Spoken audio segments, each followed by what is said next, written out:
इस वक्त लिया गया है। सारी सक्षमता परीक्षाएं जब पूरी हो जाएंगी तब ट्रांसफर पर कोई फैसला किया जाएगा। जो मौजूदा नीति है उसमें कहीं बदलाव अगर है तो वो सारे सक्षमता परीक्षा होने के बाद लिया जाएगा। उन्होंने साथ ही साथ ये भी कहा कि नए सिरे से ट्रांसफर पॉलिसी लाई जाएगी।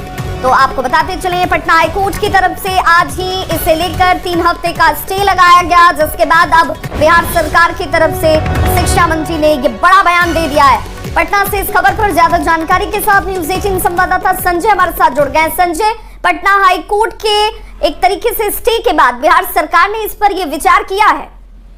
देखिए विभाग निश्चित तौर पर बहुत बड़ा फैसला ले लिया सरकार ने, और हाल फिलहाल में ट्रांसफर पॉलिसी जो है वो लागू की गई थी, और आज अचानक से हाईकोर्ट का फैसला आया और उसके बाद बिहार के शिक्षा मंत्री ने इस बात की घोषणा कर दी कि बिहार में जो मौजूदा ट्रांसफर पॉलिसी है टीचर्स की, उसको स्टे किया जा रहा है, उस पर रोक लगाई जा रही है, उसको पोस्टपोन किया जा रहा है और नई शिक्षा नीति जो है वो जारी की जाएगी। जो उन्होंने माना कि जो व्यवहारिक कठिनाइयां हैं मौजूदा ट्रांसफर पॉलिसी में, जैसे कि सब डिवीजन में पोस्टिंग की बात कही जा रही है, तो कई ऐसे जिले हैं जहाँ एक ही सब डिवीजन है, तो ऐसे में कई शिक्षकों द्वारा, शिक्षक संगठनों द्वारा इस जो मौजूदा ट्रांसफर पॉलिसी है इसको लेकर नाराजगी जाहिर की गई थी, बात कही गई थी सरकार के पास, और अब मुख्यमंत्री नीतीश कुमार के निर्देश पर ये फैसला लिया गया। हालांकि उनका यह भी कहना है कि हाईकोर्ट का फैसला भले ही आ जाया हो, लेकिन हमने कल ही इस बारे में फैसला ले लिया था कि जो मौजूदा ट्रांसफर पॉलिसी है उस पर रोक लगाई जाएगी। उन्होंने कहा कि बहुत सारे नियोजित शिक्षक जो हैं उनको 5 बार मौका दिया गया है सक्षमता परीक्षा देने का, तो ऐसे में वे पोस्टिंग से वंचित हो जाएंगे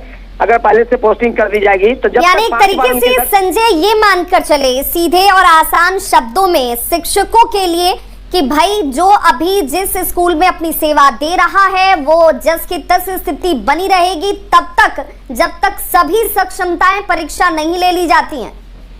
जी बिल्कुल बिल्कुल, 5 बार सक्षमता परीक्षा देना है नियोजित शिक्षकों को।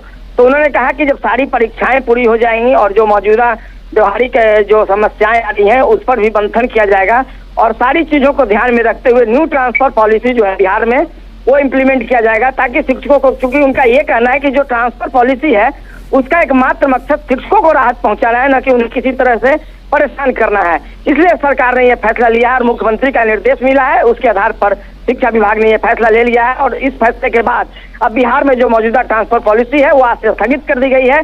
अब न्यू ट्रांसफर पॉलिसी जो है, हालांकि उन्होंने टाइम फ्रेम नहीं दिया कि कितने दिनों में, उन्होंने कहा कि सारी सक्षमता परीक्षा जब हो जाएगी उसके बाद शिक्षा विभाग इस पर मंथन करेगा और गहन मंथन के बाद। तो क्या इससे लेकर अब शिक्षकों को कोई ऑर्डर निर्गत किया जाएगा, ये जानकारी पहुंचेगी जो जिले के बीओ हैं उन तक?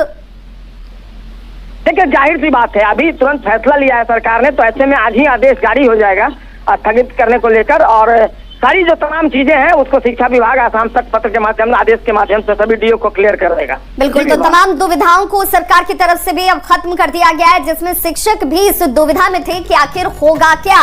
अब जब पटना हाईकोर्ट ने आज सुबह ही इस फैसले को सामने रखा, जिसमें 3 हफ्ते का स्टे लगा दिया गया था, बिहार सरकार ने अपना स्टैंड साफ कर दिया है कि जब तक सभी सक्षमता परीक्षाएं संपन्न नहीं हो जाती हैं तब तक स्थिति जो है जस की तस बनी रहेगी। नई नियम वाली जरूर आएगी ट्रांसफर पोस्टिंग को लेकर, लेकिन ये तमाम सक्षमता परीक्षा के संपन्न होने के बाद ही होगा। बहुत बहुत शुक्रिया।